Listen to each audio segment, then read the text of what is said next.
ജന്മം ഈ കാലിത്തൊഴുത്തിലാണോ? പോകാം ദൂരെ വിണ്ണിൽ സ്നേഹം കാണാം നിന്നിലൂടെ. എത്തി രാജാവെത്തി വഴി തെറ്റാതെ ഇവിടെത്തി.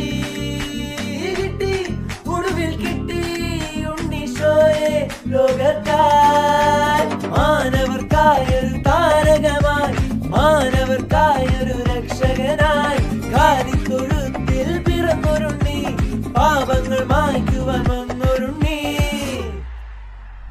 ഉണ്ണീശോയെ കണ്ടിടുവിൻ, കൊണ്ടാടുവിൻ.